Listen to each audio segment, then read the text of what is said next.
Nilam buddhitate sadasvabidaha kepan bitam bandhavam Srimad Bhagavate katha madiraya sanjeevayam bhatiya Srimad Bhagavatam sadasvanayana Ashrupayanai pujayam Goswami pravaro gadadhara vibhor Bhuyad made katgati. Srimad Bhagavatam ki jai, Sri Gadadhar Pandit ki jai, Srimad Mahaprabhu ki jai, Samaveda Bhakta Vrinda ki jai. Gaur Premanand, Hari Hari Hari Bol. Pranam to each one of you. Welcome to our relatively new weekly gathering series, The Living Heart of the Srimad Bhagavatam, a journey into its essential message. So we are up for pilgrimage here. Weekly pilgrimage, perpetual pilgrimage, since there is no end to how much we can explore, embrace, honor, serve, the breadth, the depth of what Bhagavatam is. So today we are in our sixth introductory class. Now we can never get enough of an introduction, because we are dealing with infinity here, so we can always be introduced to infinity, and there is no end to the introduction, and there is no end to infinity. But today will be the officially final introductory meeting. Not to make you think that next week is not still an introduction, it takes a different form. We will go with verse number 1, but still, we are perpetually introduced to infinity. Now, let's keep that humble epistemological stance there. But brief recap of what we see last week. We were briefly addressing 3 types of reading the Srimad Bhagavatam. Just to summarize them in 3, we could have say 5 or 7 or 108. We just put them in 3 departments: the literal, the allegorical, and the esoteric or experiential or participatory. Again, different words.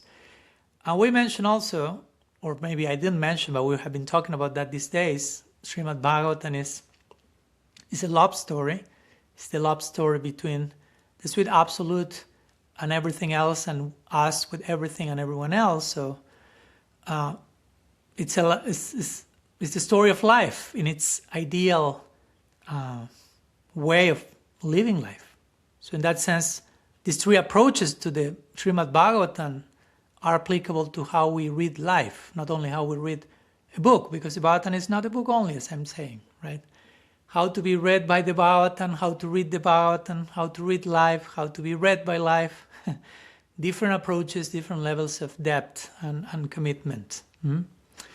So anyhow, last week we gave some examples from Shastra, one Lila. We explored a little bit the Damodar Lila, how to read Damodar Lila, if I'm not mistaken, in a literal, allegorical, symbolic, interpretive, and esoteric way. This verse of the Gita speaking about what's night for the wise person is day for the ignorant, and vice versa. What else? We shared some other sections very related to this. The emphasis on reading the Bhagavatam, approaching the Bhagavatam as a saragrahi, as an essence seeker, so we don't get entangled into relativity or details and absolutize those as if they were the principles. Of course, while speaking about the literal, we were not stigmatizing the literal reading, but actually addressing how it's necessary as a foundation at certain stage, especially kindergarten stage of life. But eventually we are to move to a more allegorical or symbolic archetypal, which is not non-literal, is transliteral. It goes beyond the literal. And we gave a few examples. I remember we explored in detail the story of Chitraketu Maharaj and 10 million wives and a few other things in connection to that particular Leela. And then we concluded speaking a little bit more about the esoteric approach, which can be also read as experiential or participatory. And again, endless degrees. The more we advance, maybe not so many degrees of literal approach, more degrees of the allegorical approach, even more degrees of the esoteric, experiential, participatory approach. Each of these three connected somehow with Kanishta, Madhyam, and Uttam, which again, this is a rough way of dividing all the devotees in three categories. There are way more than that. Also, we connected all these three with how the Vedas, the Puranas, and Kavya or poetry speak. You may remember, like giving orders, like a friend telling stories, deriving lessons, and like a lover, indirectly, secretly, confidentially. I will share some homework for you to do some reading of some section of scripture, Shastra, and try to apply these three levels, no? Somehow connected with the Christian, mystical Christian way of reading called Lectio Divina. Somehow we can relate to that in some way. So anyhow, that was last week. Today is today, April 13. So today, after 5 classes of introduction, almost 1 month and a half of preparation, if you will, we are having our last introductory class of the Bhagavatam, again, last. And today I like, as I mentioned also last week briefly, today I would like to offer some kind of trailer, since we are officially beginning the movie next week. You have the trailer nowadays, right? Sometimes people watch more the trailer than the whole movie, so we'll see if this video gets viral. And then nobody else watches all the other lectures. So we'll give some trailer, some appetizer of the main sections of the Srimad Bhagavatam, the main leelas, the main stories, the main narratives, but also in the context of moving through them and seeing their counterintuitive lessons, so to say. Those instances where, I don't know, that will very clearly, hopefully, unsettle our expectations by, I don't know, allowing wisdom to arise from unlikely voices, devotion appearing from unexpected places. We have already explored, remember, the golden thread of the Bhagavatam, which is bhakti, which is Bhagavan in connection to bhakti. We also reflected how revelation unfolds, functions. We consider different levels of reading, approaching scripture. We emphasize the dynamic nature, the living nature of scripture, and how the Srimad Bhagavatam is not limited to the book. As we know it, there has been a lot happening before, during, and after. So I think that what we want to share today is something that becomes essential also to further train our perception, our way of approaching Bhagavad. So again, before officially starting next week with verse 111 of the Bhagavatam, and a few other verses, we will see the first 3 verses next week. I think it may be helpful to pause and ask, again, a very simple but profound question, which is, what kind of book is the Srimad Bhagavatam? Yes, one more time, you can ask that question. Because when people hear Srimad Bhagavatam or Purana or scripture, again, many times, and many of us maybe we imagine an ancient religious text, meant like outdated, meant to primarily reinforce traditional structures, social hierarchies, fixed authorities, inherited identities, whatever, stuff that many times ends up traumatizing more than healing and clarifying. Yet, if we read the Srimad Bhagavatam carefully, something quite different will happen actually. So hopefully that will emerge today. And as we will see today, over and over again, the Srimad Bhagavatam overturns many of the assumptions we bring to spirituality. Many of our own luggage, of our own filters, we already talked about it as well. We will see, hopefully clearly today and throughout the rest of the series, how the Bhagavatam repeatedly destabilizes these conventional patterns of thinking, conventional markers of authority, birth, gender, age, learning, power, social status, ritual qualification, even species, as we'll see today. So in narrative after narrative after narrative, we'll see how wisdom, devotion, divine grace, all appear many times in the most unexpected places. So in that way, I'll try hopefully to show today how the Srimad Bhagavatam is not offering a rigid religious system, but something way more radical. Like a theology of divine love that transcends conventional hierarchies. So in that sense, we will see how Srimad Bhagavatam is surprisingly liberal, essentialist, deeply inclusive in its vision. If you have not been presented the Bhagavatam in that way, I'm really sorry for you and for me, because I'm not saying I've been presented this in this way perfectly from day one, but we'll try to do proper honor to what the Bhagavatam is. And we'll see how the Bhagavatam shows spiritual greatness is not confined to elite lineages or institutional power. As we'll see, a child may become the teacher of elders. A woman may surpass learned man, ritualist, and devotion. A demon may be speaking the language of the highest bhakti. A marginalized figure will become the voice of truth in a royal court. Even animals, natural elements, ordinary people will become gurus and examples, again, of greatest devotion and divine love. And again, none of this is accidental, right? It's not like, casually the text ended up, the trance of Vyasa revealed that in a very random way. No. In one sense, if we have the eyes to see and pay proper attention, we'll see how the text seems almost like pedagogical in its method. It repeatedly shocks the reader out of, like, again, the rigid assumptions we may bring into the text with our own filtering. No, deconstructing, dismantling, all that stuff, all these ideas about who is qualified, who is not, through a wide array of stories and teachings. We'll see, hopefully, today and from now onward, forever, how the Bhagavatam is slowly, again, deconstructing spiritual elitism, redirecting our attention to the real concern of the Bhagavatam, which is the presence of divine love wherever it appears, whenever it appears, however it appears, and the independent nature of bhakti, Jadrichaya, as the Bhagavatam puts it. Bhakti moves independently. So again, I'm warming up. I have not started officially, but today we'll try to see that through a series of, again, some of the Bhagavatam most striking narratives, which happen to be all the main stories of the Bhagavatam.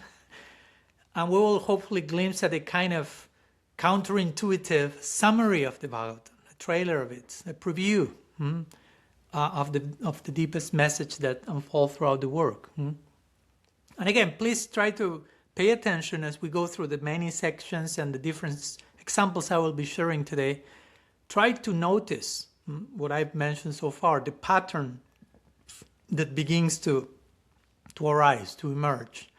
Again, spiritual insight coming in from a child, a woman, a demon, a man, a repentant sinner, socially marginalized figure, even an animal, and, interestingly enough, great personalities, cosmic authorities, Indra, Brahma, kings, sages, gods, scholars, sometimes will fail spectacularly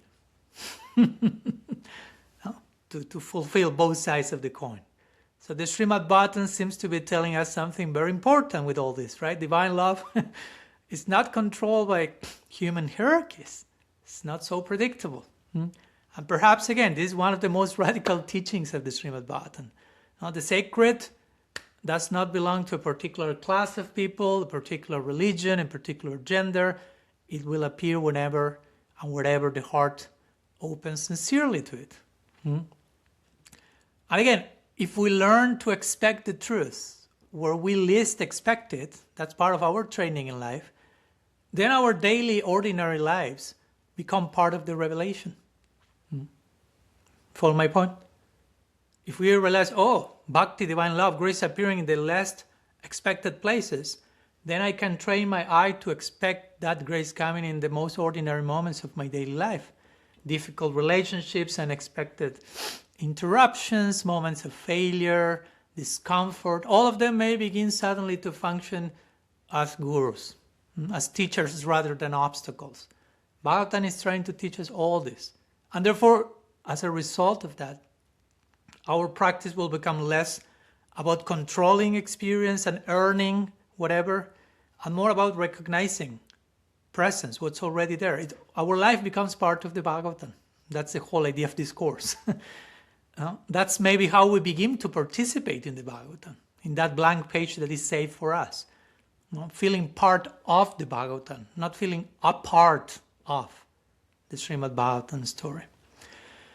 So anyhow, today's topic in this way is not, I hope not, in my opinion, it's not a detour from what we have been sharing so far and what we'll be sharing from now onward, but for me it's a necessary threshold that complements everything we have discussed so far, prepares us to enter the Srimad Bhagavatam with the kind of openness, with the kind of hope, with the kind of receptivity that the Bhagavatam requires itself from ourselves. Not only again as readers, as passive consumers of a text, but as potential participants in this life story, in this unfolding vision. So, ready? Okay, brace yourself, fasten your seatbelt, put 2 seatbelts just in case, and you may be required a third one, I'll let you know. Have one at hand. So let us now explore some of these narratives through which the Bhagavatam invokes this, I will call it epistemological reversal. Epistemology is how you know what you know. So a reversal. How we know things in ways that we never thought we could know things. Where both knowledge and ignorance, again, will be appearing from unlikely sources. We can call it a Bhagavatam inversion logic or something like that. Like a systematic deconstruction of external qualification, which further sheds light on the golden thread of the Bhagavatam, bhakti, and the independent nature of bhakti. So let's begin with our counterintuitive trailer of the Srimad Bhagavatam. Let's see how viral it gets. So next I will share a few examples, as I said, of a few examples from the Bhagavatam through the main narratives, and divided in different categories, like again, how the Bhagavatam points to bhakti appearing in different backgrounds. But there are many more than this. I'm just sharing a few of them, just to give you a taste of it. Again, it's an appetizer. The full meal, it's up to us as we dive deep into the Bhagavatam, each one of us. And of course, all of these examples and leelas that I will mention today, we'll be going through them gradually as we go through each one as the series unfolds. So, where to begin? Let's begin with, for me it's obvious, but it may not be so obvious to all of us, about some examples of great saints in the Bhagavatam who are born in Asuric families. Sometimes the word uses demonic families. If you want to use that word, if it creates even more shock, it's fine. It's serving the purpose. So great saints born in demonic families. Again, the Srimad Bhagavatam repeatedly shows that spiritual greatness is not determined by birth, right? You have been born in a saintly family, you have been born in this Asuric family. So this, and I will mention some examples, of course, but this challenges the assumption that wisdom correlates with high birth.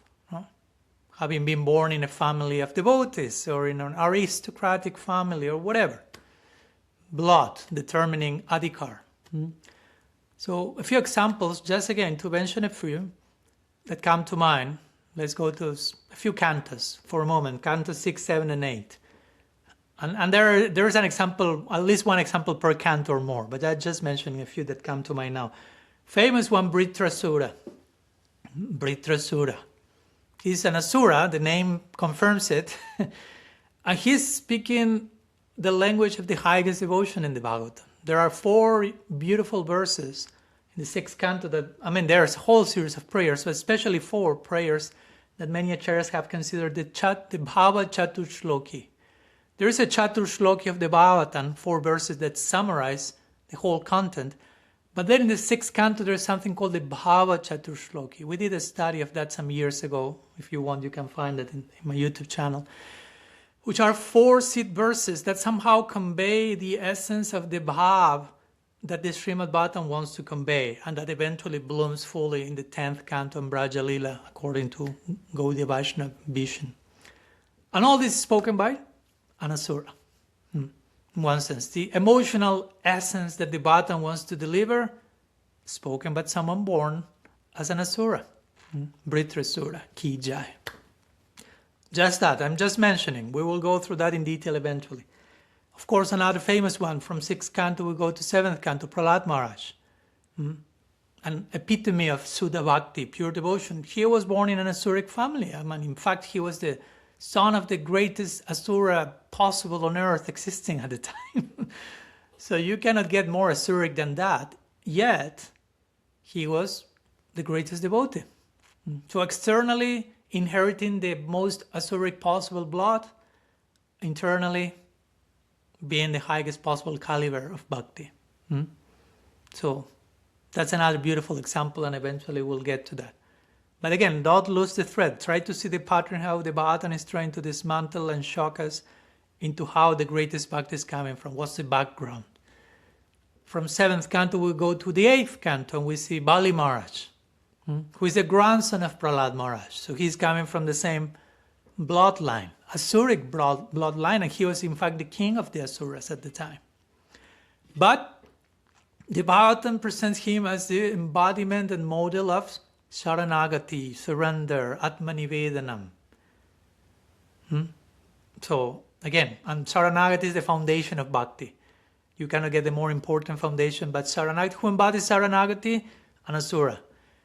Then we have bhakti, the purest foundational bhakti. Who embodies that? Prahlada Maharaj and Asura. Then we have the ultimate peak of bhava that the Bhagavatam wants to convey. Who somehow embodies that or gives us a trailer of that? Vritrasura. So a few examples only I'm giving from this first category. Not that again challenges the assumption the Bhagavatam is challenging our own assumptions. Oh, wisdom of love or whatever has to do with high birth, being born in this family, in this country, with this blood, blah, blah, blah. Bhagavatam says that's blah, blah, blah. Let's go to another category. Have your third seatbelt at hand, just in case. So we have another one where great personalities, lovers of the sweet absolute, maybe are not born in Asuric families per se, but still they are born in families, or they have a birth that is at the time so considered socially not so elevated, socially inferior, if you will. And still they become great teachers in the Bhagavatam. For example, Vidura. Vidura was born from a servant woman, which was socially considered like a lower birth at that time. Yet, he repeatedly becomes the voice of wisdom. In the Bhagavatam, in royal assemblies, instructing kings and great personality, here you have the son of a woman servant, Sudra. Sometimes that word is used in a very negative way. And the Bhagavatam say, yeah, you want to criticize Sudra, here you have Vidura, instructing everyone else. No? Advising not only Dhritarashtra, but so many others with profound, not only moral clarity, but deep devotion. So that's right in first canto of the Bhagavatam. Third canto again, in case you missed the lesson in the first canto. So it spreads all throughout the text. No? Vidura ki jai. Another example that comes to mind, we can add some similar combination of this. For example, someone with a poor background. Again, someone coming not from a wealthy background. Sudam, the Brahmana Sudam. That he had basically no money when he went to see Krishna. In one sense, he went by her wife's invitation to ask Krishna some money. He went with just a little bit of broken rice. And Krishna himself was worshipping the feet of Sudam. So God himself falling at the feet of the poorest, financially speaking, but the wealthiest of the wealthiest, bhakti-like speaking. So again, Bhagavatam trying to overturn our assumptions. the initial setting of the Srimad Bhagavatam, as we will see soon, which is the initial setting, is Sutta Goswami speaking to the sages of Naimisaranya. Sutta Goswami, he was not born in the highest Brahminical lineage. And still he's received, again, as the leader speaker in that assembly with great sages from high Brahminical quality in Naimisaranya gathered for this yajna. And they were very learned, they had very high status, but all of them sat humbly as seekers, as students, asking questions to Sutta Goswami, honoring him as their teacher. So that's another, again, counterintuitive moment of the Bhagavatam. And something in connection to that we will see over and over again if we pay attention. Not only the one who is given the answers will be praised, but the questions that are presented are praised by the one who is given the answer. So that's a very, for some of us, still counterintuitive. But there are many verses where the questionnaire and the questions are glorified and praised, as well as the answers given. Though sometimes the questions are praised even more. What else? Women as exalted spiritual authorities. This sometimes contrary to many cultural assumptions of the time, or even of our time, unfortunately. And I won't enter into all the details of current debates that we are well aware of. Now, women are born in inferior body, they cannot be guru, blah, blah, blah. Again, Bhagavatam say that's blah, blah, blah. Now, in the Bhagavatam, women are repeatedly depicted as exemplary devotees, great teachers. In the Bhagavatam and beyond that, in the Vedas, you have the Rishikas, the female rishis.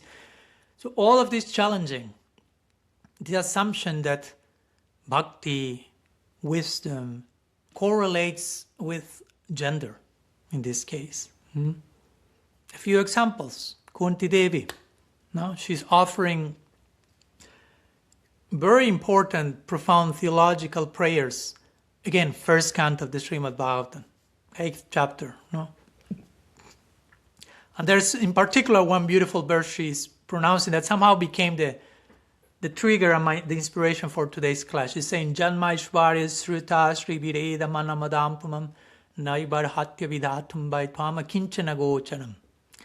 Now she's saying, those with high birth, Janma Aishvarya with opulence, Shruta Srivir with lots of knowledge and with beauty, all this like sophisticated backgrounds, generally because of that, they cannot approach you with a sincere heart. So the Bhagavatam is like debunking, not criticizing those who have that, because you will also find the Bhagavatam great devotees with lots of beauty, with lots of opulence, the Pandavas are with lots of knowledge, but also with none of that as well. Again, showing Bhakti's independence. So Kunti Devi is saying, but generally those who have that, more than that being a warranty that they are very high, probably are a warranty that they may get potentially entangled in that. So by contrast, those who are akinchana, Prabhupada will say, materially exhausted, will be able to approach you with a sincere heart. So anyhow, Kunti Devi is one of those examples. Devahuti is another example. Kapila Dev's mother, she becomes a realized practitioner, a recipient of deep philosophical teachings in the 3rd canto. In the 11th canto, when we have this beautiful list of 24 gurus that the Bhagavatam gives, there are 21 are non-humans, just in case, another counterintuitive thing. And among the 3 humans, one is a lady, and the lady happens to be a prostitute, Pingala. And interestingly, the Bhagavatam describes briefly each one of those 24, but dedicates a separate chapter to Pingala, the prostitute. You cannot get more unexpected than that. Study the life of Bilba Mangala Thakur with Chintamani, another prostitute, that he offered pranam to her in his book Krishna Karnamrita as his Siksha Guru. What else in the Bhagavatam? The wives of the Brahmanas in the 10th canto. We know the story, right? Krishna and Balaram are hungry. They send their friends to get some food from the Brahmins who are engaged in swaha, swaha, swaha, but very mechanically. And they do not realize when the object of swaha, the one who embodies that fire, Vishnu, Krishna, is begging for food, they don't care for that. They don't get that the correlation between what they are doing and what's going on. The fruit of their sacrifice is taking form, they cannot get it. Their wives do get it. No? The ritualist men, very strict, very serious, they are missing the divine completely, standing almost in front of them. And the ladies who are excluded from the ritual arena, so to say, they have the insight to perceive and understand what's going on actually, immediately. And there are a beautiful series of prayers from the wives of the Brahmins in the Bhagavatam also. Incredible piece of wisdom. And of course, Vrindavan, the gopis, all of the gopis of Vrindavan, again, women, and they are presented as the highest embodiment of divine love. I don't need to say much about that. It's overtly clear in our tradition.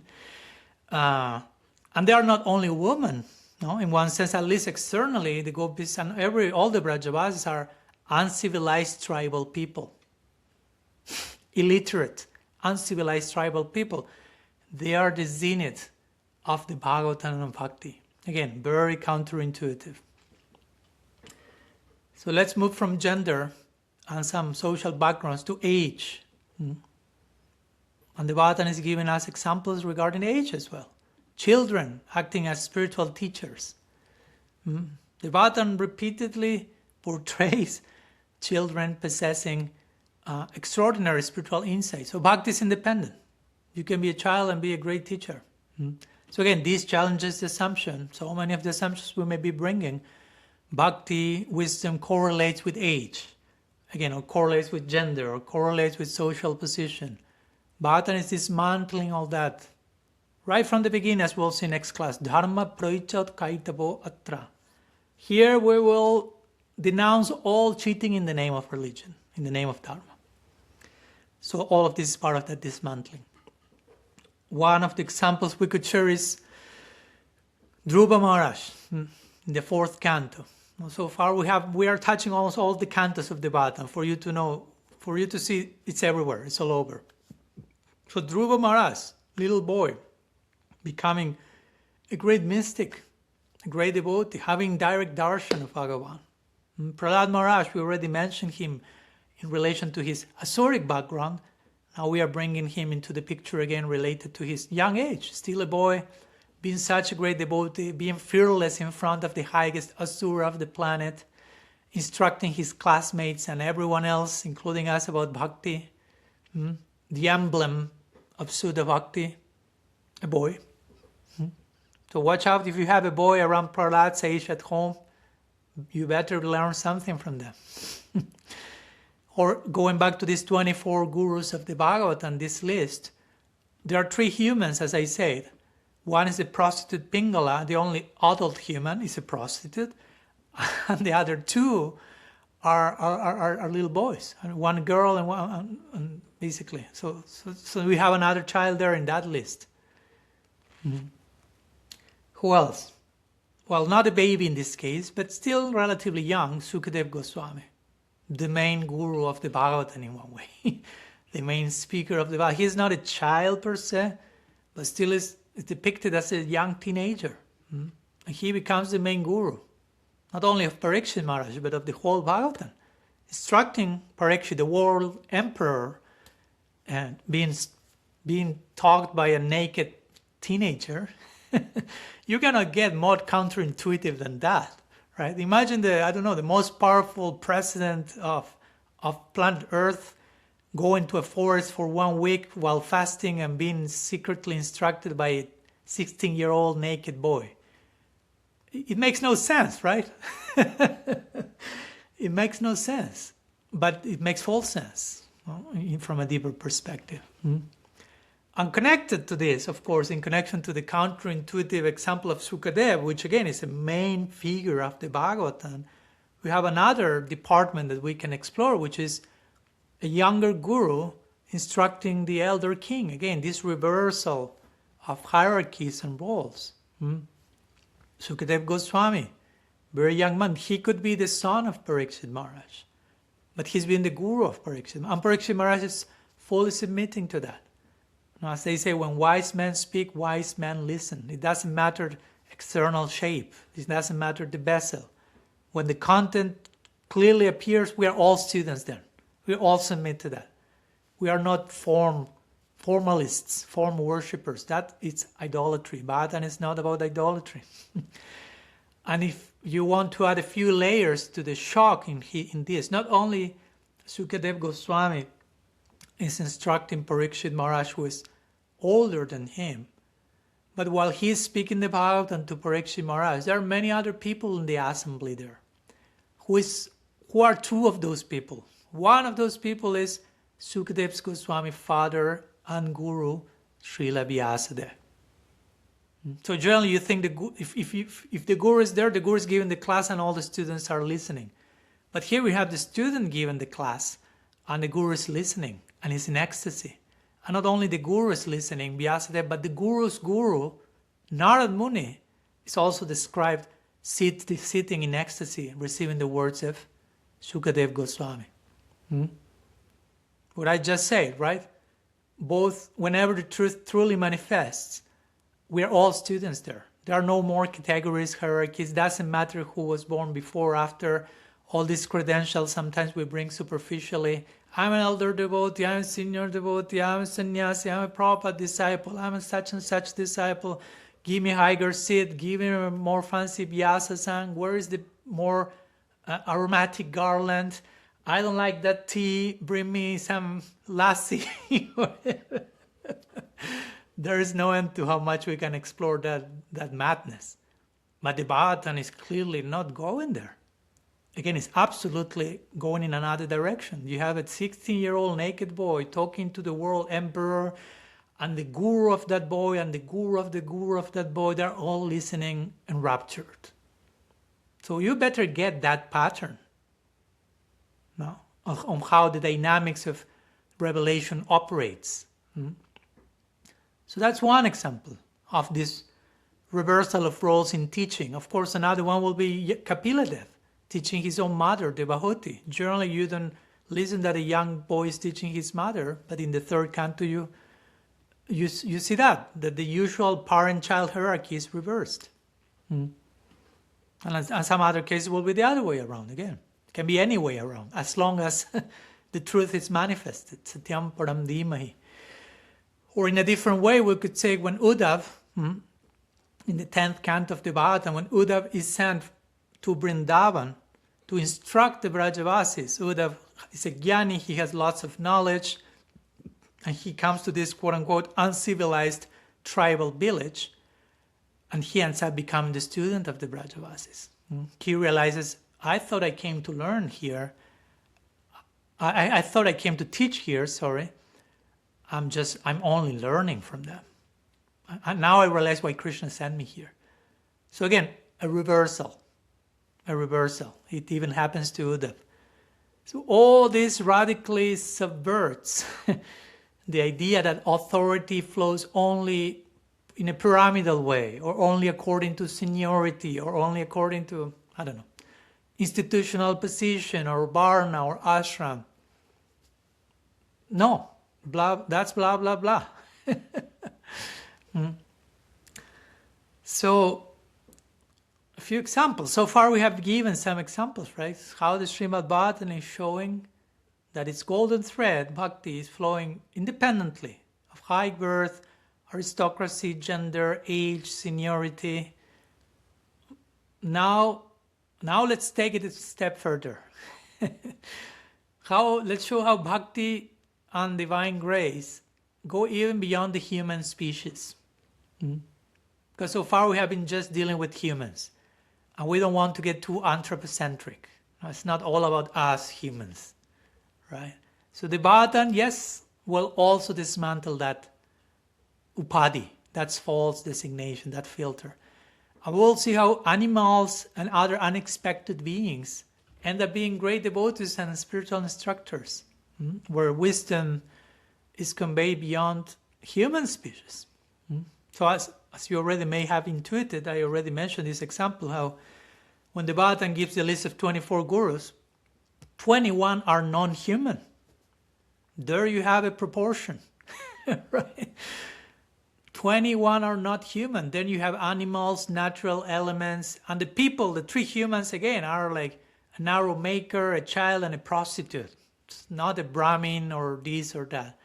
But most of the people there are inanimate, if you want to call them inanimate, quote unquote, objects like the earth, wind, water, fire, a pigeon, a python, a moth, a deer, a fish, a hawk, a bumblebee, a spider, wasp, I mean, you name it.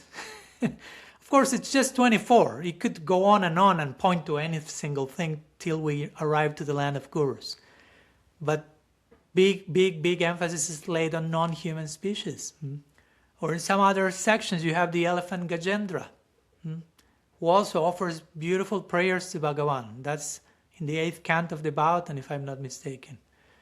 And on top of that, apart from devotees, of course, the Bhagavatam itself is showing how Bhagavan himself appears in so many non-human forms. Right? If you analyze this famous Dashravatar, most of them are not human. He's appearing as a fish, Matsya as a tortoise, Kurmadev, as Varahadev as a boar, half lion. All this is in the Bhagavatam. All the stories of these forms are there. So the sacred, the divine is appearing in bodies that human culture historically might consider lowly. All right? Oh, that's a boar. That's a pig. We use the pig in a negative way. Well, God appears as a pig. And so on and so forth. And those are some of the forms we know. Again, Bhagavatam says, the avatars of Bhagavan are asankhyan. They are uncountable. So yeah, who can say, no, Krishna cannot appear as a cat, as a dog, as a whatever, right? Who are we to impose limits on the unlimited? So again, so far I've tried to show you a list of some examples that hopefully gave you a glimpse of how counterintuitive the Bhagavatam is to our usual assumptions that we, and prejudices and biases that we may bring ourselves to take responsibility into our reading of the Bhagavatam, and how the book tries to dismantle them as much as we can. But sometimes we need to be pointed all those things to us, so we realize, wow, it's filled with that. So now we will balance the presentation. We go into the other side of the coin for a moment, and not so much people from not so high backgrounds being very nice, but now let's go to people with great backgrounds, great personalities, being not so great. No, I say there's a saying, right? Like great people do not behave greatly sometimes, or something like that. So the Srimad Bhagavatam is kind of normalizing this, like saying, yes, guys, this happens. Also, not to condemn them, but just to normalize it, to understand it with compassion as well. There are many examples. Of course, we have Brahma, the first being created, a great sage, great personality, a guru in our Sampradaya, right? Brahma Gaudiya Sampradaya, Brahma Gaudiya Sampradaya, sometimes known as well. But he's bewildered in the 14th canto in Vrindavan, or before that he's attracted to her daughter. He tries basically to rape her daughter. That's quite unbecoming. Of course, just for you to know, these sections also could be read allegorically, because the daughter of Brahma is Bhak, which means speech. So it speaks about the tendency to abuse speech. And we could understand some of these sections in that way, but not to the point of eliminating all possible unbecoming behavior and say everything was lila, because I wouldn't say that's the intention of the Bhagavatam. For example, the 7th canto, the 4 Kumaras, these great sages, they reach the pearly gates of Vaikuntha, and they get angry at Jaya and Vijaya where they are not allowed to enter. So you are not expecting these great sober sages to get mad at Jaya and Vijaya. And you do not expect Jaya and Vijaya to deny the entrance to 4 Kumaras as well, right? Or again, Parikshit Maharaj, right? He's putting a garland, he's garlanding with a dead snake, this Brahmin that he's asking something to drink or eat. And then we have, again, unbecoming, not expected from a devotee, world emperor Parikshit. And then the son of that Brahmin, he's cursing Parikshit Maharaj to die in 7 days, but something that could be considered a mild offense. And there are lots of unnecessary curses in the Bhagavatam. I can tell you that. So all of that shows like a loss of temper, like exaggerated, disproportionate reactions, showing, wow, that was not expected from you, but it indeed happened. Shiva, attracted by Mohini Murti and losing total control. Durvasa Muni, this famous great sage, and many other munis, again cursing here and there. In this case, when he becomes totally enraged with Ambarish Maharaj for basically no reason, like, you drank water before I came, I will destroy you. It's like, wow. And that's the teaching of the Bhagavatam. All these munis that engage in too much tapasya, sometimes too much tapasya creates some repression, and you may get angry because of that. That's kind of the lesson in time. Not to disrespect these great sages, but just to analyze the principle. And what else? Great personalities. Indra. Indra means, the word Indra means boss. So he's the boss of the Devas. And as we know in the Govardhan Lila, he wants to kill all the Brajavasis. I mean, what can be worse than that? You don't have any Asura doing that. So in the Bhagavatam you find the Devas doing worse things than the Asuras, and vice versa. Again, a reversal of roles. Indra is thinking, I want actually to kill Krishna. What's a better way to kill Krishna? He loves the Vrajavas so much, I will kill all of them, and he will die because they are dead. I mean, you cannot get more like dark thinking, and that's the chief of the Devas. Of course, that said, to be fair, the greatness of these personalities, I will say, lies not so much in their being perfect at all times, they are clearly not, but in them holding themselves accountable, which we'll see in all these stories. Right? There is a repentance, there is an acknowledgement of their fault, there is a redemption section as well. Like it happens almost at the end of all of these stories. So this sets a clear pattern. Okay, you can be a great personality, do something terrible. There's always space to repent and continue, even if they messed again later, like Indra did and many others. Like again, trying to normalize a little bit. These things happen even in the heavenly planets.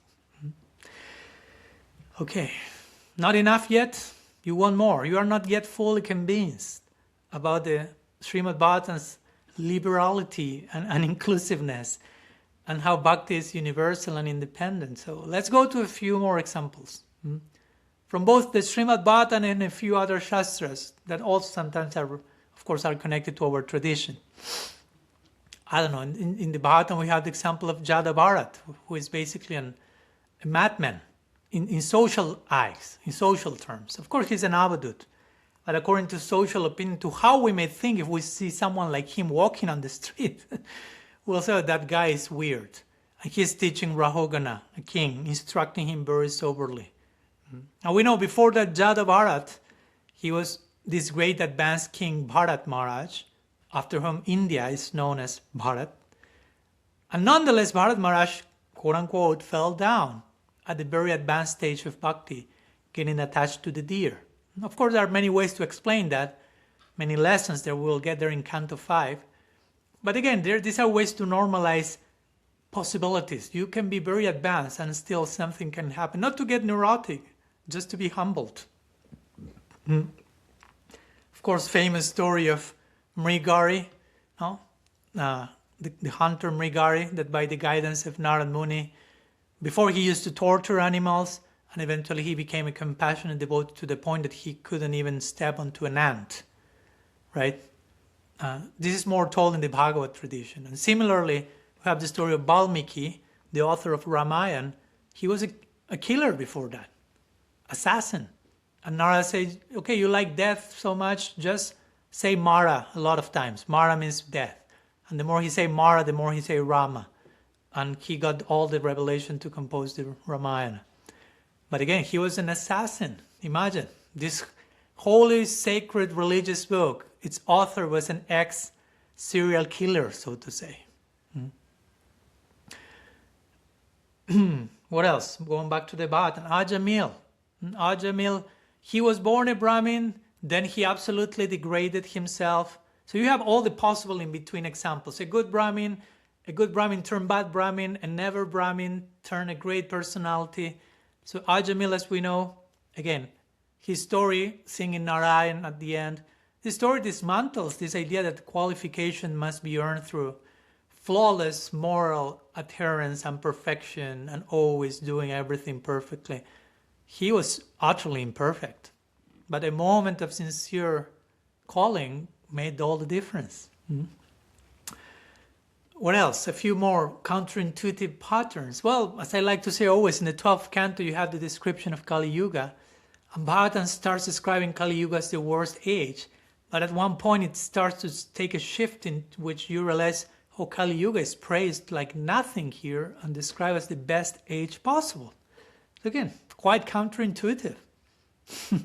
So Srimad Bhagavatam likes to play with those dynamics. And of course, let's go, if you want to, let's conclude with one particular point, which is Krishna and Vrindavan and the Braja Lila, which is the zenith of the Bhagavatam and the zenith of all possible, imaginable counterintuitive ideas. There's a lot of inversion logic here, right? As I was saying the other day. I mean, in Vrindavan, in Vaikuntha, Narayan is God. In Vrindavan, Narayan is God, but he's worshipped for the sake of Krishna, right?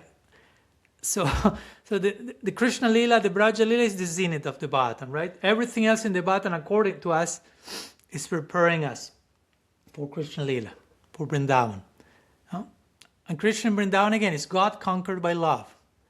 So all this shows how much the table turns when bhakti enters into the picture, even when bhakti enters into God's life. So far we've seen how much the table turns with bhakti enters into the picture of some of us, despite our bad previous birth, being a child, being this, being that. Bhakti enters, transforms everything. God is not an exception to that rule. And 10th canto and Krishna Lila, especially in Vrindavan, comes to prove that. I don't know, Krishna, God, the Supreme Personality of Godhead, he's, a student at Sandipani Muni school. God going to school. No, you can find it in the Bhagavatam. No, God going to school. Having a guru. No, he's the Adi Guru. He's the beginning of the parampara. 45th chapter of 10th canto, he's having a guru. No, he enters the role of a student very happily. What to speak of Krishna being a student of Sri Radha, as we always say as well. Going for a moment outside of the Bhagavatam, Krishna being even outside of Vrindavan, this is still counterintuitive. He's in Kurukshetra. He's accepting the role of being Arjuna's driver, as Arjuna's Uber driver. You never heard about God being an Uber driver? And again, this is outside of Vrindavan. What to speak? What happens in Vrindavan? How much of a reversal is going on there? So you go back to Vrindavan, no? Damodar Lila that we told last week. Yashoda binding the infinite. It makes no sense, right? God tied. But before being tied, on top of that, let's make it even more counterintuitive. God stealing, right? Krishna stealing butter, God stealing, then God lying, saying, I didn't steal the butter. No. Then Yashoda running after him, and God running, scared of his mom. God has a mom, right? Layer after layer, right? Krishna crying, God crying in front of Yashoda, running away from her, and then tied. One layer after another of absolute reversal logic. Now, Damodar Lila is absolutely overturning all metaphysical expectations in every way. And we are just talking about Krishna as Kumar Lila, as a baby. We are not yet going about Krishna and his romantic Leelas, God being a dandy and a playboy. That's another layer of turning the table the other way around. So yeah, Krishna is also a young boy, dancing when he's dancing for the elder gopis as a young boy, receive some butter from them. He's a boy crawling. No, this is a famous verse I was reading the other day. Srila Sridhar Maharaj referring to this verse. He was like, the Supreme Absolute is crawling in the courtyard of a cow keeper, right? Just putting all those elements in that way. No? The Supreme Absolute Truth, the source of all creation and source of everything, is crawling in the courtyard of a cow keeper. So we definitely need some preparation to digest that, to appreciate that. That's why that's not Canto 1 of the Bhagavatam. So again, Braja Lila is really overturning everything. Then Krishna with his friends, the Sakhas, playing with God as an equal, wrestling with his friend, God wrestling and being defeated almost every day by his friends. Very counterintuitive. God on a picnic with his friends, picnic lunch, sharing his leftovers, and his friends taking something, eating, tasting, and giving that to God to eat. Of course, God, we are talking about Krishna here, God beyond God. Zero awe and reverence, full intimacy.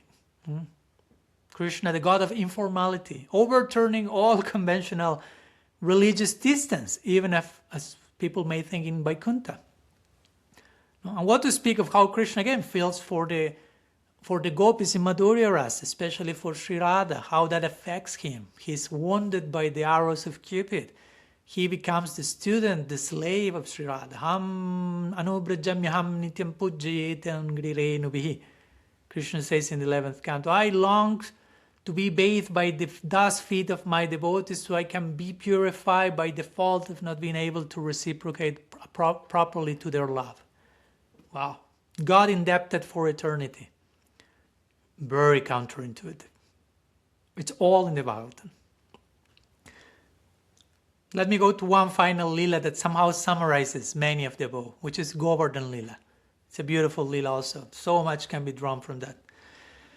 And somehow this lila redefines religion in so many ways. Again, everyone is worshipping Indra because if we do not do that, he may get angry, we may not receive rains, and we will not have grass and the cows and the grain. So Krishna is moving away people from that distant, fear-based, transactional worship of Indra and says, let's worship Govardhan. No? True spirituality is simple, direct, immediate, close to everyday life. Nature is there, worship, no problem.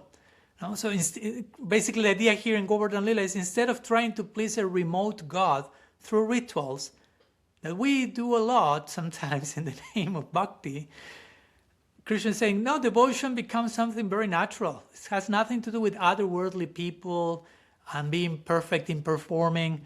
It's something grounded in relationship, in nature, in gratitude, in love, right where we are. So Govardhan Lila in many ways, there are so many lessons to draw from Govardhan Lila, just pointed to that.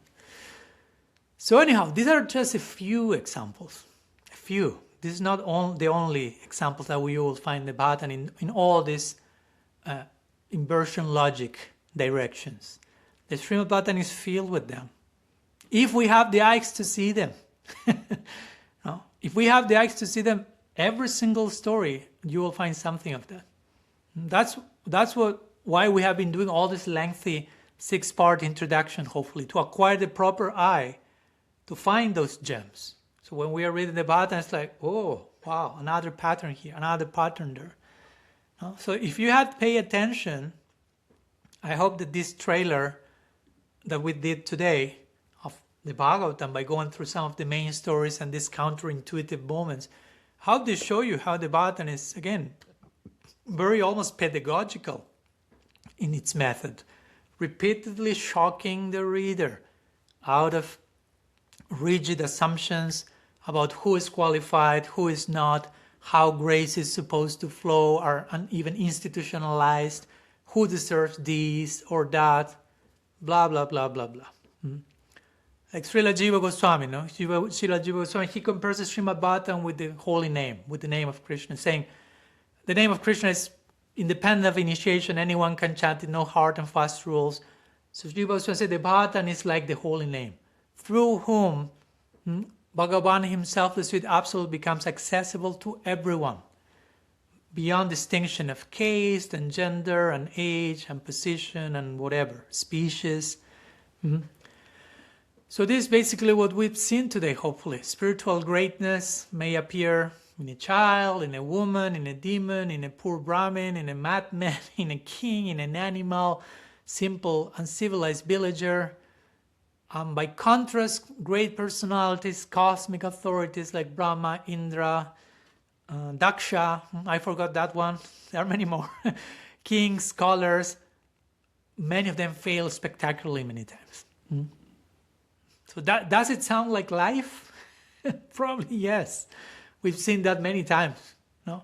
Great people, so-called great people, doing not so great things.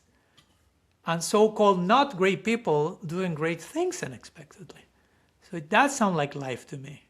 And if that's the case, well, that's because the Srimad Bhagavatam is about life. It's basically trying to convey how to read life from a sober, coherent way to begin with. So basically, in this this is one of the very quiet, maybe quiet for some of us, very radical teachings found in the Bhagavatam. We could summarize them as, again, the Bhagavatam is a theological dismantling of spiritual elitism. And there's a lot of that. That's a big anartha that we can get, especially after joining a religious movement. So the Bhagavatam, from all sides possible, is trying to dismantle that. In fact, I forgot to mention that, but we already mentioned that a few classes ago. Vyasadeva himself, he's the compiler of the Srimad Bhagavatam. If there's someone who could be put as close as an author as there could be to the Bhagavatam, that's Vyasadeva. He articulated what he experienced in Samadhi, and in that articulation, the Srimad Bhagavatam as we know it came. And the Bhagavatam as we know it includes Vyasadeva's own, so to say, embarrassing case, where he had this shortcoming, feeling frustrated and confused, I'm not fully satisfied. He's including that in the Bhagavatam. He's not like, oh my gosh, I won't include this in the book. I don't want people to know about this, that I had this complex moment in my life. That's totally included. That's one of the most important chapters of the Bhagavatam. Jiva Goswami points to that in the Sandarbhas. And then he's chastised by his guru, Narad Muni, corrected by his guru. So again, all that could be seen as embarrassing. But it's all part of the Bhagavatam. It's all normalized. And not only that, but he also included in this edition of the Bhagavatam, we know, he himself is learning from his son, Sukadeva. He himself is learning from his disciple, Sukadeva. That's most of the Bhagavatam. Most of the Bhagavatam's narration is Sukadeva talking to Parikshit. And Vyasadeva listening to that and then compiling all of that, putting himself as the student of his son and disciple. Have you ever thought about that? So if this is not a dismantling of spiritual elitism, I don't know what that is, right? So anyhow, I hope you have realized at this point that spiritual authority doesn't necessarily have a physical or material, specific form or background or gender or social status. It can be a younger person of another gender, another species, another culture, even another faith, as we were quoting the other day, Prabhupada, John of Arc. That's also Bhagavat. Anything can be Bhagavat. Everything can be Bhagavat, ultimately, with the proper eyes. And again, as we saw, the Srimad Bhagavatam, story after story, is a story of pure counterintuitive reversals to show how love has its own logic. We can come to the book with our own logic, with our own assumptions. And the Bhagavatam say, no, this is the logic of love. It's its own logic. So the Bhagavatam is not just telling us surprising stories. It does. But also it's training us to expect truth where we least expect it. That's why we have to pay attention while reading the Bhagavatam. Nityam Bhagavata Sivaya. To serve the Bhagavatam perpetually with proper attention. Be a saragrahi. Take the essence. Notice these important patterns. Keep the golden thread of the Bhagavatam in mind. Bhakti. And how that dismantles all these other notions. It's a very revolutionary book. Like with every revolutionary spiritual treatise or sharing by any mystic heart, it has to be revolutionary. It has to be counterintuitive. It has to shock us and unsettle us and dismantle our assumptions that are the ones that keep us in trouble. So anyhow, today we have moved through some of these many sections of the Bhagavatam, trying to trace this recurring pattern of counterintuitive reversals, and also of generosity, of inclusiveness, liberality across its main narratives. And let me close my sharing with something else before we go to questions, which is, as we already mentioned in previous classes, Srimad Bhagavatam is not just limited to the book as we know it. There are lots coming before. And the Bhagavatam as we know it culminates at the feet of Mahaprabhu, Gaur Lila. Bhagavad Gita is the culmination of the Gita ends up in the Bhagavatam, the culmination of the Bhagavatam leaves us at the feet of Srimad Mahaprabhu. No? From Srimad Bhagavatam we have Chaitanya Bhagavat, Chaitanya Charitamrita, as a living continuation of the message of the Bhagavatam and of all the things that we shared today. So if all the examples we've shared today have been pointing to us in one direction, which I think it does, if the Bhagavatam has been consistently dismantling our assumptions and revealing a love that flows beyond all boundaries, then it should not surprise us that this same liberal spirit not only is expressing Gaur Lila, but is reaching its fullest expression in Gaur Lila, appearing there in a very unique way, even more intensely embodied. So I like to conclude today, if you give me permission, with or without your permission actually, I like to share a few examples of how this takes place in Gaur Lila. And of course, for the full detailed thing, we need a separate series on Gaur Lila. But how this inclusiveness and this generosity of the Srimad Bhagavatam becomes perfectly embodied in Gaur Lila. Because remember, as we said, Mahaprabhu embraced the Bhagavatam as his very heart and embraced the Bhagavatam's liberality and all the things we shared today as his very heart. He embraced the Bhagavatam in a very unique way.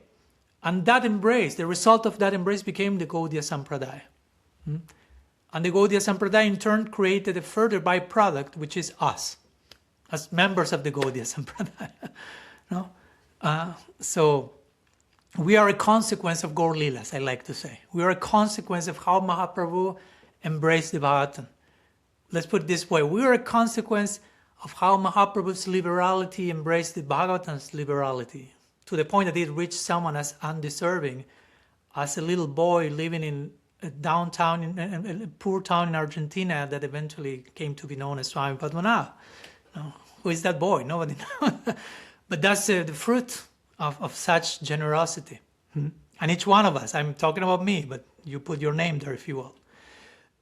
So I'd like to conclude sharing today a brief adaptation of a post I made in my Spanish social media on Gaur Purnima, I remember. A little post. Bhakti Rasa has the text with her. She will be sharing in the chat in case you also want to read it. It's short, but I'll read it myself also. Which shows how Mahaprabhu and Gaur Lila itself express all the things we've been talking about today in a few examples, in a few words.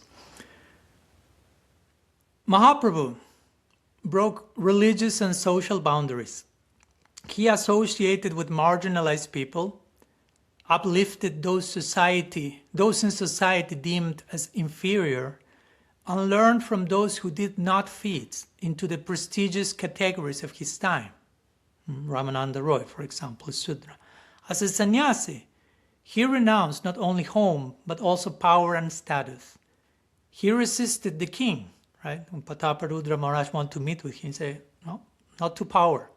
He disobeyed political norms, like when the Kasi tried to cancel the Sankirtan.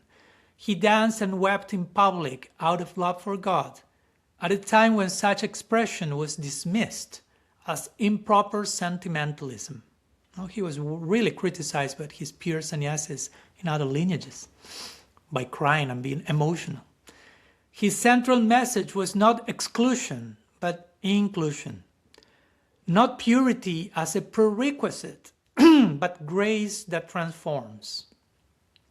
When he offered sacred food to Sarvabhauma, here comes a beautiful example of that. Remember when Sarvabhauma Bhattacharya was converted and Mahaprabhu came to his house in the morning, Sarvabhauma was still in bed and he came with Jagannath Prasad. Said, honor Jagannath Prasad. Sarvabhauma had not bathed, had not done any ritual yet. When he offered sacred food to Sarvabhauma, who had not yet fulfilled the proper, quote-unquote, rituals, he was declaring something radical. Love does not wait for you to be ready.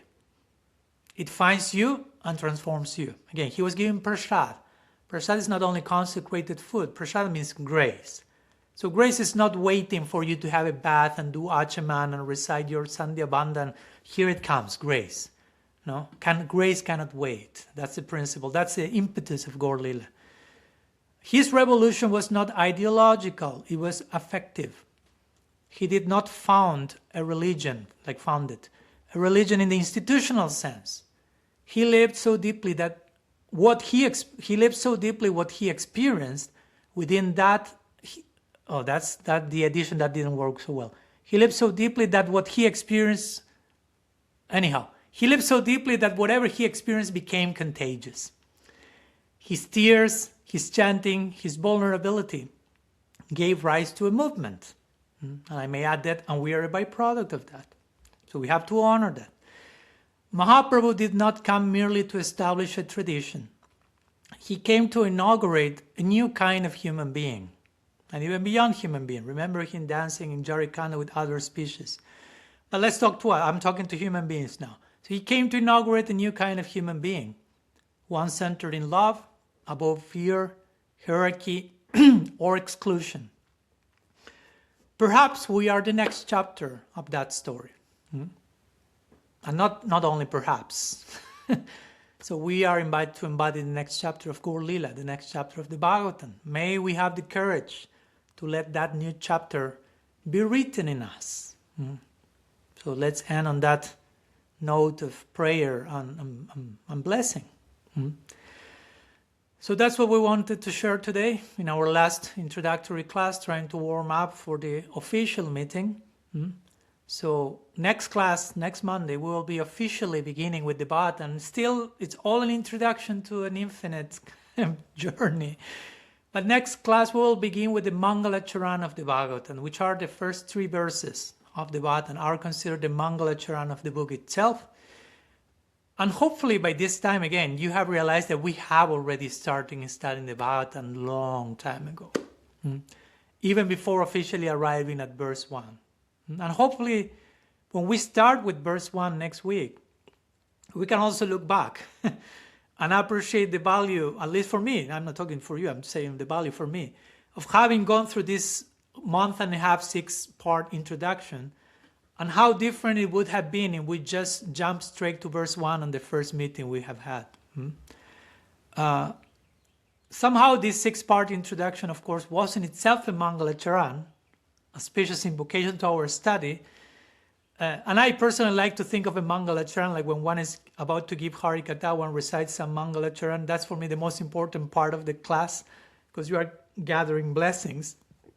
So as we could make a case for the Mangala Charan being the most important part of the Katha, if we take this in 6-part introduction, as a Mangala Charan, we could argue, okay, this 6-part introduction in many ways has been and will be the most important part of our series, because it's have tried to build a foundation on how to approach the Bhagavatam, how to understand the Bhagavatam. And from that, everything else will follow. Everything else will follow. Like Albert Einstein will say, I have 60 minutes to solve the problem. Give me 55 to understand the problem. I solve it in 5 minutes. So in the same way, give me 55 minutes to understand how to approach the Bhagavatam, then I'll get the Bhagavatam. Quote unquote, I'll get the Bhagavatam in 5 minutes. I mean, we will be captured by the Bhagavatam itself. So, anyhow, that's for today from my side. And now we open the space for any questions or doubts or comments you may like to share. We have some time. You are invited to send them privately via Zoom to me directly, or if you do not know how to do that, you can share it in the public Zoom room, starting with a interrogation mark. So let's see if we have something.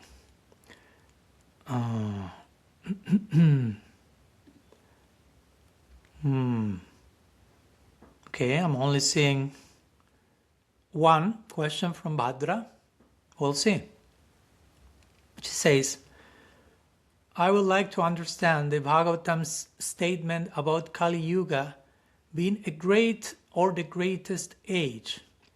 I have understood that it is only Dhanya Kali, the one that appears only once in a day of Brahma, in which Mahaprabhu appears, that is great. Please clarify. Okay, I will say something, because if I tell you, wait till we get to 12th canto, that may take a few years. So I won't be that cruel. Well, of course, again, there are many verses in the 12th canto that praise Kali Yuga. Of course, it's all in the context of Mahaprabhu, what makes, from our perspective, what makes Kali Yuga glorious, because of course the Bhagavatam is not naive. It's not saying Kali Yuga is the best age in every possible way and everything is wonderful and incredible. No, take a look at Kali Yuga and it's catastrophic in so many ways. It's Kali Yuga, the negative part. But we are invited to inhabit the golden side, the golden thread of Kali Yuga, and it's related for us to the Golden Lord. We have talked about this in the past in satsang. I wouldn't limit that to Gaudiya Vaishnavism, okay? I wouldn't say only those who worship Mahaprabhu are living the golden Kali Yuga. Everyone else is drowning into the worst type of age. No, we see very interesting, beautiful people from sister traditions or living their life in a very unique way, non-Kali Yuga-esque in the negative sense of the term. But anyhow, from our Gaudiya perspective, the emphasis is on Harinam Sankirtan, the Yuga Dharma, Srimad Mahaprabhu, the Yuga Avatar, many verses in 11th and then 12th canto about that, about the name. No? Famous verse, Kalerdo Shanide Rajam Asti Eka Mahaguna Kirtana Deva Krishna Sya Mukta Sangha Param Brajet. This type of verses, right? Like Kali Yuga is an ocean of faults. No? Like wow. No? The potential for doing faults is oceanic in this age. And we know it. Still, it has one great quality. It's such a great quality that it can counteract all that ocean. Wow, what's that one thing that counteracts the whole ocean? No? And the presentation of the name comes, and the presentation of Yuga Dharma and Mahaprabhu. And as we say, the very last verse of the Bhagavatam, Namasam Kirtanam Yasya, and so on, leaves us at the feet of that Hari who is worshipped through Nam Sankirtan. So Gaur Lila is inaugurated for Kali Yuga. So yeah, that could be described as you refer to as Dhanya Kali, as your Gurudev Srila Narayan Maharaj will used to refer to Kali with that term. Dhanya means like fortunate. So the fortunate Kali or the bright side of Kali Yuga, which for us will be, that's Kali Yuga proper, no, in one sense. And every age we see, if we study each one of these four ages that are described in scripture, have a dharma, have a pro, but also have some con, on some degree or another. So the idea is we have a choice. No? How do we want to participate in this age? Now, part of your question is, okay, but you have heard that this Kali Yuga is considered like golden or bright or fortunate. Only this Kali Yuga we are inhabiting happening once in a day of Brahma, where Mahaprabhu is coming in the mood of Gaur Krishna, tasting Radha Bhav and extending that gift to the world. Sometimes we've heard that in other Kali Yugas, throughout the rest of the day of Brahma, which is pretty long time, still Mahaprabhu comes as the Gaur avatar, the Yuga avatar, but more in the mood of Gaur Narayan. To be honest, I have never found any scriptural foundation for that idea. So I've heard some sadhus saying that, but I have not found that anywhere in Shastra.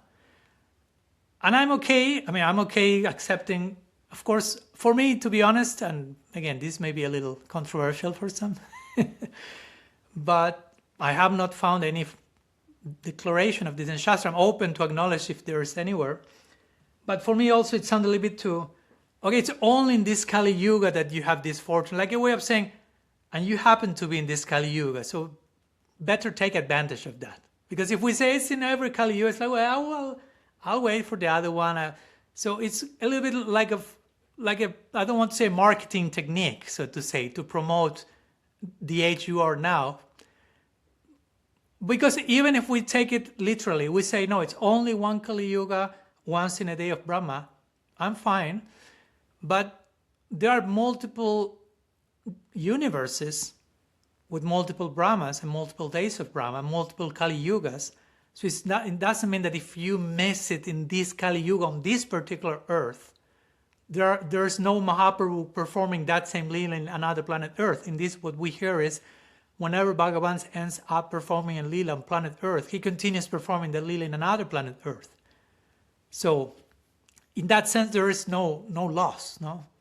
So I'm leaving it with some dose of uncertainty, but at the same time with the certainty that even if you want to take one version of the other, Kali Yuga is, Mahaprabhu in that particular mood is always somewhere. And even if you will say, well, at times Mahaprabhu will come in the mood of Narayan, that's still fortunate. Now, I wouldn't call that Kali Yuga not Danya, right? It's God descending on earth, bringing love. Still, I wouldn't say it's just another flavor of fortune. It's still Danya Kali with different masala, right? And those who want another masala of fortune, the masala of Mahaprabhu being in Gaur Krishna and Radha Bhav, there will be always space for that in one universe or the other. And I know we cannot think much about it. It's like way beyond our thinking capacities. But that's indeed mentioned in Revelation. So we are invited to embrace that and have faith in that. I hope that helps, brother. Thanks so much. And I'm not seeing any other questions or comments or doubts. Some appreciation. So thanks so much to all of you for those beautiful words. And as usual, before we conclude, a few more minutes, we'll share some homework and we'll share some prompt for our breakout room. So the homework is the following. And I think Bhakti-Rasa also had the text to share in the chat if you want to copy, paste, or whatever. So choose one example or one story from today's sharing, today's lecture. Any of the ones we've gone through. We went through a lot.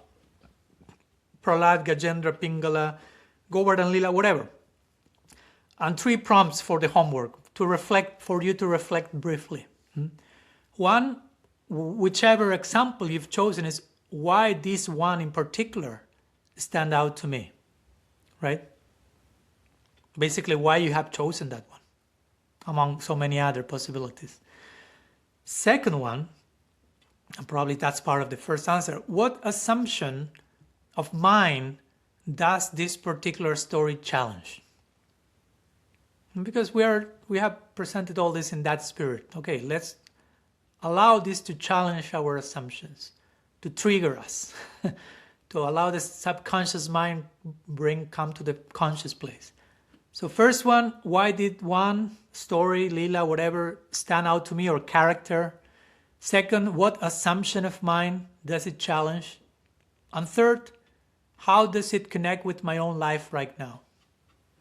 To make it personal, to make it relevant and relatable, radically personal. And if you want, you can write about it. Not only think about it, you can write a few lines. You can sit with it in reflection. You can pray about it, however it feels best for you to internalize the homework. Again, you are not showing the homework to me, so it's something that is for your benefit. So do it in a way that serves you best.